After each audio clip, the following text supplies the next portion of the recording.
Good morning, everyone. In this PPT, I will going to discuss about the connections and functions of the thalamus in the remaining aspect of the thalamus. Now, anatomically, thalamus is a large ovoid mass of a gray matter present about the midbrain.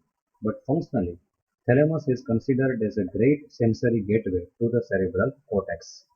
Functionally, thalamic nuclei are classified into three headings: specific nuclei, non-specific nuclei, and reticular nuclei. As the thalamus, it is a great sensory gateway, as I have discussed you, as I have told you. So it acts as a relay station for the sensory pathways. Now, what is specific nuclei? Specific nuclei receive input from certain ascending tract and project it to the specific area of cerebral cortex, that is primary cortical areas, that is known as specific nuclei. Specific nuclei includes ventral tire nuclei and medial and lateral geniculate body. Second is non-specific nuclei. They do not receive efferent directly from the ascending tract, but they receive efferent from the other thalamic nuclei and other diencephalic nuclei and project it to the cortical association areas, not the primary cortical areas. These nuclei are known as non-specific nuclei. It includes anterior nucleus of thalamus, dorsal tire nuclei, and medial dorsal nucleus.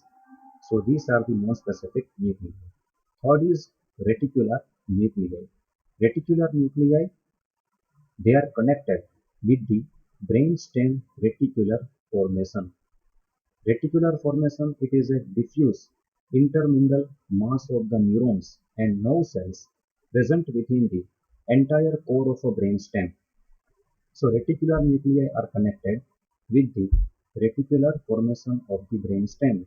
It includes reticular nuclei, intralaminar nuclei, and midline nuclei of the thalamus. So these are the functional classification of the thalamic nucleus: specific nuclei, non-specific nuclei, and reticular nuclei.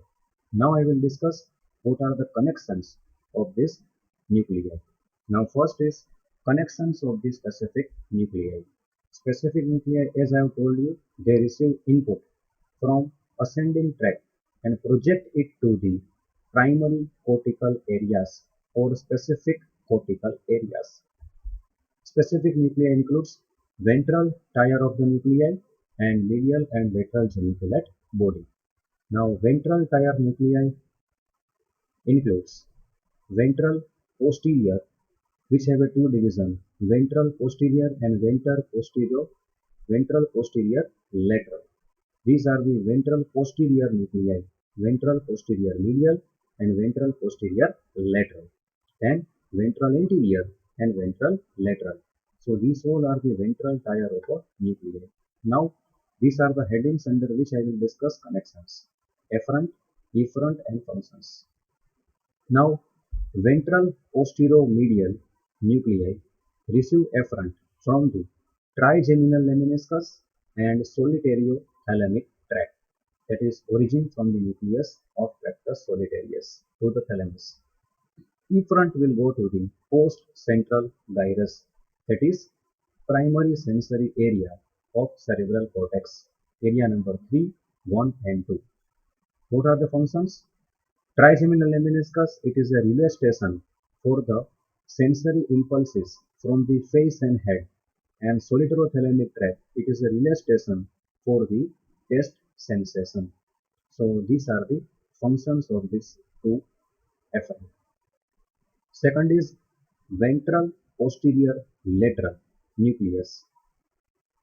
It receives efferent from medial lemniscus and spinal lemniscus. Efferent will go to the post-central gyrus, that is 3, 1, and 2 area. Functions of this: it is a relay station for exteroceptive and proprioceptive sensations from the whole body except face and head, which is taken by trigeminal lemniscus.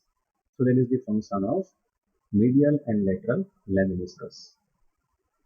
Exteroceptive means touch, pain and temperature sensation, and proprioceptive means sense of a position, vibration and 2-point discrimination. So these are the functions. Now third nucleus and under the heading of specific nuclei is ventral anterior nucleus. It receives efferent from the globus pallidus. This is anterior part. This is a diagram. You can, if you remember this diagram, these are the ventral posterior, ventral lateral and ventral anterior. Ventral anterior, it will receive efferent from the globus pallidus. Globus pallidus, it is a part of lentiform nucleus, which is a part of basal ganglia. Efferent will go to the premotor area, that is area number 6 and 8. It is a relay station for the striatal impulses. Striatal impulses. Fourth one is ventral lateral or ventral intermediate. It receives efferent from the cerebellum directly as a dentatothalamic fiber or indirectly through the intermediate red nucleus, that is dentatorubrophthalamic fiber. This is ventral intermediate or ventral lateral nucleus. This is dentate nucleus of cerebellum. So this is the directly dentatothalamic fiber or indirectly dentatorubrophthalamic fiber. These are the efferent from the cerebellum, and efferent will go to the primary motor area and premotor cortex, area number 4 and area number 6. It is a relay station for the cerebellar impulses. So these are the ventral tier of the nuclei and its connections and functions. Now as you can see, this is a once again this is a schematic diagram. Spinal cord, this is a medulla oblongata. These are the part of a brain stem. So what I have discussed in this previous slide, this is the first order sensory neuron of medial lemniscus. It will passes through spinal cord, passes through medulla, and it will relay into the nucleus gracilis and nucleus uniatus of the medulla oblongata. And from there, these are the internal arcuate fibers. They will cross to midline and they will form the medial lemniscus. The meaning of lemniscus is band-like. It is a ascending track of a spinal cord. It is also known as dorsal column medial lemniscus pathway. Now this portion, this is the once again, this is first order sensory neuron entering into the posterior horn, and from it, this is second order sensory neuron. It will close to the midline and it will ascend upward. This is spinothalamic tract, spinal lemniscus. And here you can see this is the nucleus of the trigeminal nerve, nucleus of the spinal tract of trigeminal nerve present in the medulla oblongata, and from there this is the trigeminothalamic tract forming trigeminal lemniscus. So in short, these three are the lemniscus. They will relay into the ventral posterior nucleus of the thalamus, either ventral posterior medial or ventral posterior lateral. Now this is the dentate nucleus. This is the red nucleus present in the midbrain. So these are the fibers. They will relay into the ventral lateral or ventral intermediate nucleus. In the ventral anterior nucleus, there will be relaying of the fibers arising from the globus pallidus. So these are the efferent connections of the ventral tier of a nuclei. Same diagram, it is this diagram, if you understand medial lemniscus and spinal lemniscus, they will relay into the ventral posterolateral, trigeminal lemniscus and soletrothalamic tract, they will relay into the ventral posteromedial. Ventral lateral, dentatothalamic or dentatorubrophthalamic fiber. Ventral anterior, fibers from the globus pallidus.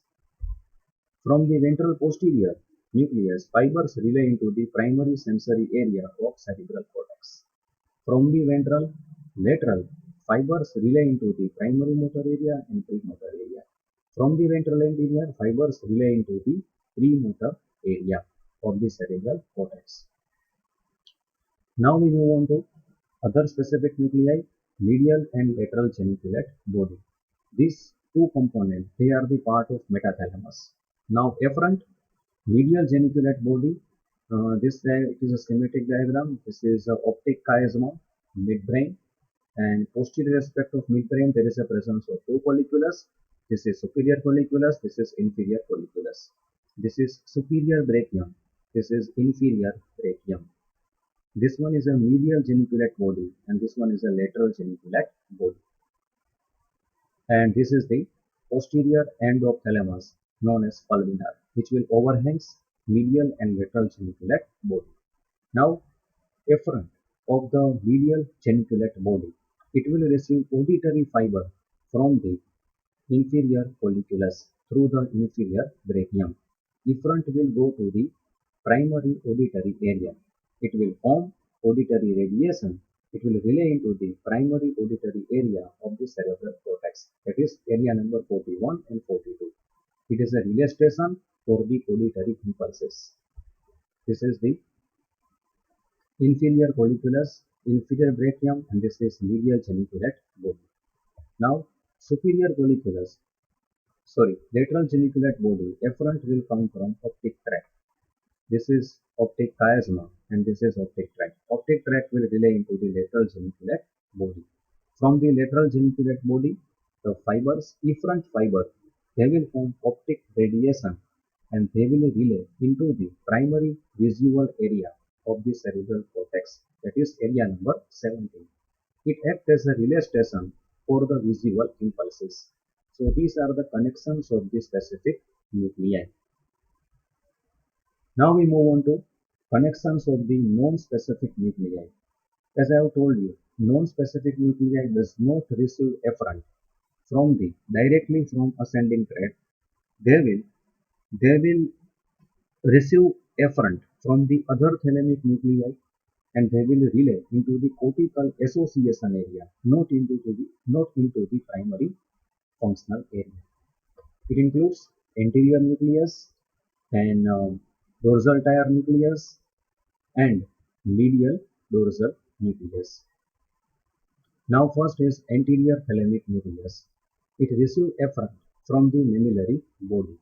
Mammillary body, it is a component of hypothalamus and the tract is mammillothalamic tract and it will relay into the cingulate gyrus.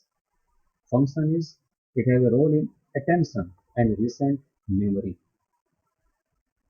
This is, you can see here, this is a sagittal section of the cerebrum, corpus callosum, and this is cingulate gyrus. So, anterior aspect of the thalamus, it will receive input. It will receive input. Anterior aspect, this one, anteriorly, it will receive input from the mammillary body and fibers relay into the cingulate gyrus. They have a role in attention and recent memory. Here you can see once again mammillary body and this is mammillothalamic tract and efferent will go to cingulate gyrus. Now second is medial dorsal nucleus. It will receive efferent from other thalamic nuclei and hypothalamus and efferent will go to the prefrontal area and function is emotional balance and mood. It will affect the emotional balance and mood. This is the medial dorsal nucleus. It will receive efferent from the hypothalamic nuclei or from the hypothalamus and efferent from here will go to the this is prefrontal area and it has a role of the regulation of the mood and emotional balance. Now third is now dorsal tiar nuclei includes lateral dorsal, lateral posterior and pulvinar. These three are known as dorsal tiar of a nuclei. They receive efferent from the ventral tiar thalamic nuclei, that is ventral anterior, ventral lateral and ventral posterior. These are the dorsal tiar of a nuclei. They receive efferent from this ventral tiar of a nuclei. Now where the efferent will go? From the lateral dorsal, efferent will go to the precuneus and cingulate gyrus. Efferent here, from here, it will go into the cingulate gyrus and precuneus. From the lateral posterior, efferent will go to the superior parietal lobule, and from the pulvinar, efferent will go to the association area present in the parietal, temporal, and occipital cortex. Here you can see this area is known as precuneus. This is cuneus, and this is known as precuneus.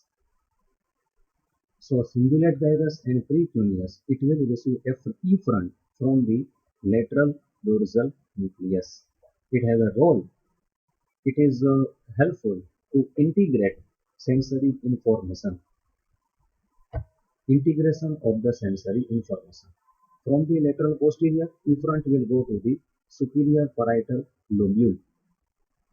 And here there is a presence of superior parietal lobule.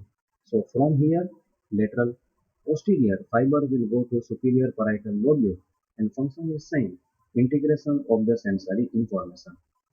From the pulvinar, fibers will go to the sensory association area of the parietal, temporal, and occipital lobe. What are the functions? It will correlate visual and auditory information with other sensations. So these are the connections and functions of non-specific nuclei of thalamus. Now third is connections and functions of reticular nuclei. Reticular nuclei, as I have told you, they receive input from the brainstem reticular formation. Reticular nuclei includes reticular nucleus and intralaminar nuclei present in the internal medullary lamina, and main of this nuclei is centromedian nucleus. So reticular nuclei of thalamus, they receive efferent same from the brainstem reticular formation. From the reticular nucleus, the efferent will go to whole of the cerebral cortex, and it will form a part of reticular activating system, and through this part it will maintain the state of alertness and wakefulness. Efferent from intralaminar nuclei, they will go to the corpus striatum, that is basal ganglia, and other thalamic nuclei, and function is awareness of painful stimuli at thalamic level. So that is about the connections and functions of the reticular nuclei. In this, you can see in this diagram, these are the brainstem reticular formation. Efferent will go to the intralaminar nucleus, and here there is a presence of reticular nucleus. So efferent will go from reticular formation of the brainstem, and efferent will go to the whole of the cerebral cortex. Efferent will go to the also to the corpus striatum. This caudate nucleus and lentiform nucleus, they are known as corpus striatum. So that is all about the connections and functions of the thalamic nuclei. Remember how the thalamic nuclei are functionally classified into specific, non-specific, and reticular nuclei. Now we move on to what are the functions of the thalamus as a whole.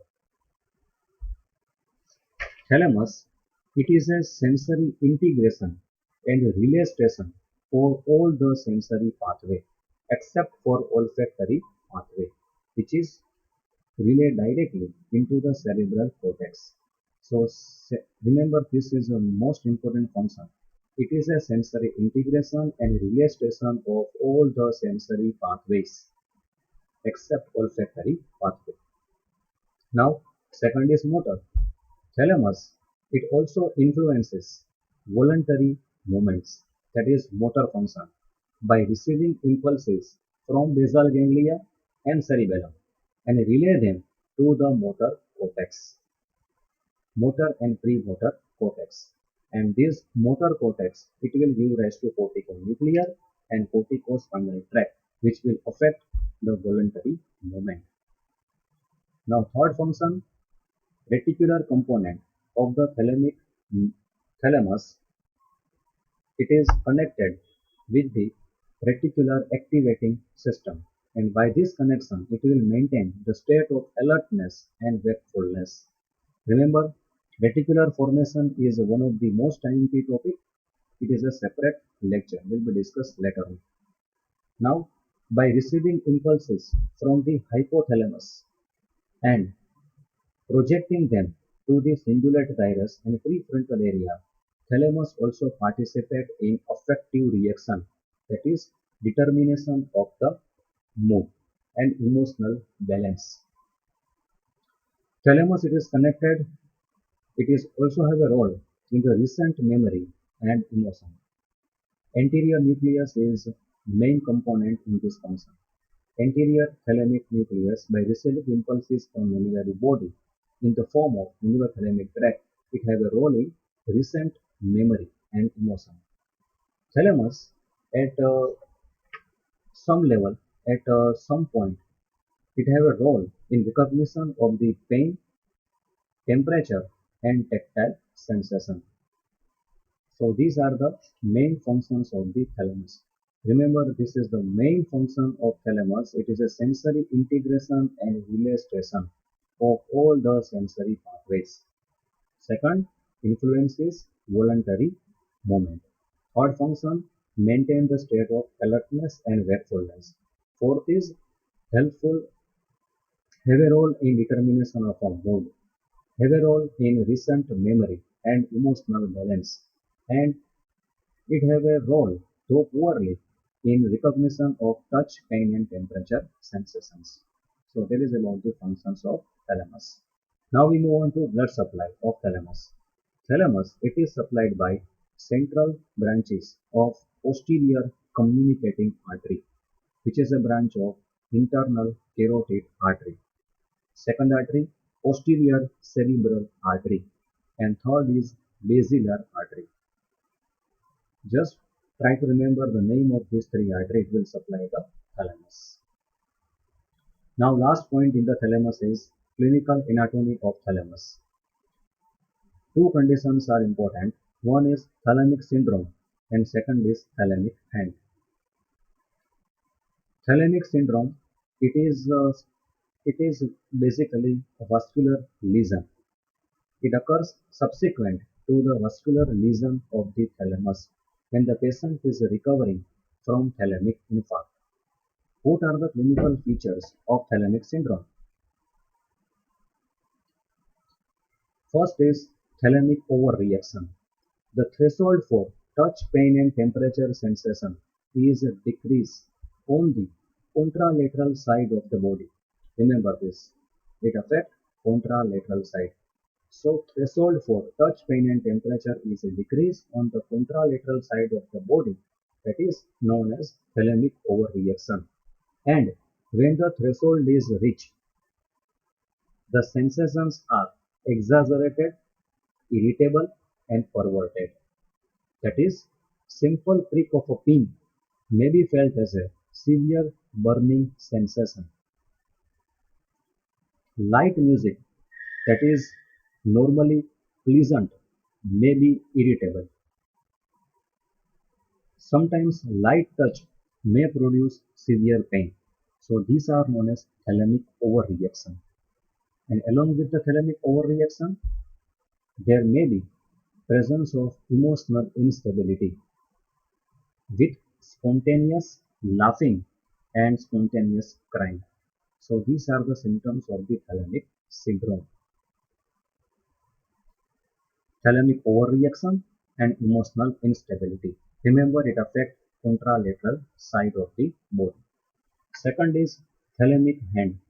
Thalamic hand also occurs in the some of the thalamic lesion. It affects mainly contralateral hand. Contralateral hand. What are the clinical features? Number one, forearm is pronated. Wrist and metacarpophalangeal joint are flex, and interphalangeal joint are extended, and fingers can be moved but slowly due to alteration in the muscle tone in the different group of the muscles. So this clinical picture is known as thalamic hand. It can be asked as a short answer question. Describe thalamic hand. So remember this point, forearm is pronated, wrist joint and metacarpophalangeal joint are flexed and interphalangeal joint are extended and there will be slow movement of the fingers. So that is all about the thalamus. Now we move on to metathalamus. Metathalamus consists of medial and lateral geniculate body, which I have already discussed under the heading of connections and functions of the main specific thalamic nuclei. These medial and lateral geniculate body are what? They are basically small round elevation present on the inferior aspect of the posterior part of thalamus or pulvinar, lateral to the each side of a midbrain. Remember this. They are the small round elevation present on the inferior aspect of the posterior part, that is pulvinar of thalamus, lateral to each side of the midbrain. Medial geniculate body, it is a relay station for auditory impulses, and lateral geniculate body, it is a relay station for the visual impulses. Remember, these 2 points are very, very important. I have tried to show in this section. You can see this diagram. It is a schematic diagram: midbrain, superior colliculus, inferior colliculus. This is lateral geniculate body. This is medial geniculate body. So here you can see in this diagram, this is optic chiasma. These are the anterior view of a brainstem, midbrain, pons and medulla. These are the optic chiasma, optic tract. And optic tract will relay into this lateral geniculate body. So this is lateral geniculate body. So this one. Now in this section, it is a dorsal view. Here you can see this is a, once again try to orient this diagram. These two are the thalamus. This is a pineal gland. This is superior colliculi. These two are inferior colliculi. From the inferior colliculi, these are inferior brachium, and inferior brachium will relay into this medial geniculate body. Remember, inferior colliculus is connected with medial geniculate body, and superior colliculus is connected with lateral geniculate body. So these are the components of metathalamus. Medial geniculate body, relay station for auditory impulses, and lateral geniculate body, it is a relay station for visual impulses. Now we move on to third component of the pars dorsalis of diencephalon is epithalamus. Epithalamus includes pineal gland, habenular nucleus and habenular commissure and posterior commissure. I will discuss only pineal gland in brief. It is very important. Remaining points, just remember the names. This diagram, here you can see it is a dorsal view of the brainstem. Here it is a section of a brain, cerebrum. These are superior colliculus, inferior colliculus, and this is the pineal gland.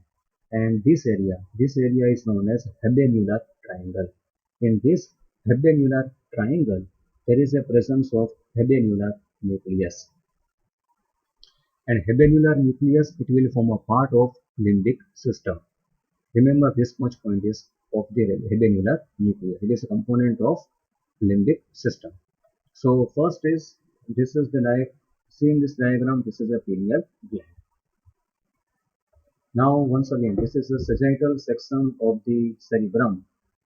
This is diencephalon, this portion is thalamus, and this is epithalamus in the form of pineal gland. Now what is pineal gland? Pineal gland, it is a cone-shaped midline structure, reddish gray in color. It lies in a vertical groove between superior colliculi below the splenium of the corpus callosum. Here you can see this is a corpus callosum having a part anteriorly, genu. This is rostrum, genu, this is body, and this is splenium. So it is, pineal gland is present below the splenium of the corpus callosum and it lies in a vertical groove above the superior colliculus. This is location of the pineal gland. It is a midline structure, reddish gray in color. It is highly vascular. It is devoid of blood-brain barrier. Now, what it represents morphologically? It represents dorsal third eye found in the some type of the fishes and amphibians. This point is important to remember. It represents dorsal third eye found in the some type of the fishes and amphibians. Now, what are the functions of the pineal gland? Pineal gland, it has a regulatory role on pituitary and other endocrine glands, and mostly it is inhibitory. Its second function, it acts as a biological clock for physiological and behavioral control. Third function, pineal gland secrete one hormone that is known as melatonin, and melatonin, it inhibit secretion of the gonadotropins from the hypothalamus. So it has inhibitory effect on the reproductive system. So these are the functions of the pineal gland. Now we move on to what are the unique features of the pineal gland to remember. Pineal gland, it is the only part of the brain which has no nerve cells in it. What are the cells present in the pineal gland? They are basically parenchymal cells known as pinealocyte and neuroglial cells. But there is no neurons in the pineal gland. So it is the only part of the brain which have no nerve cells. It consists of only neuroglial cells and pinealocyte. And pinealocyte, they will secrete the hormone that I have discussed, melatonin. Second is, it is the only part of the brain which is supplied by a nerve.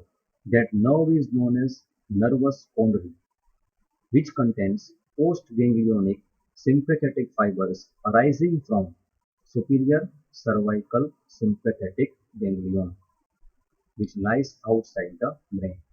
So it is supplied by a nerve which arises outside the brain. And nerve is known as nervus ponderi. Now third is, in the advancing age, there may be deposition of the calcium carbonate and calcium phosphate within the pineal gland in the form of multilaminar corpuscles that is known as corpora erinacea or brain sand. So these are the unique features to remember of the pineal gland. That's all about the epithalamus. Now, one thing I want to add here in this diagram. Here you can see this is a pineal gland. Above here, this is basically this is known as stalk of the pineal gland, having a superior lamina and inferior lamina. Superior lamina, it is continuous with the habenular commissure, and inferior lamina is continuous with this posterior commissure. So epithalamus includes number 1 pineal gland, number 2 posterior commissure, and number 3 habenular nucleus with habenular commissure. And habenular nucleus, it is a component of limbic system.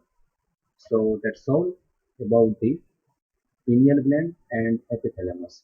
Lastly, I want to add some portion of the subthalamus. Subthalamus, it is a small biconvex mass of a gray matter present along the inferior aspect of a thalamus.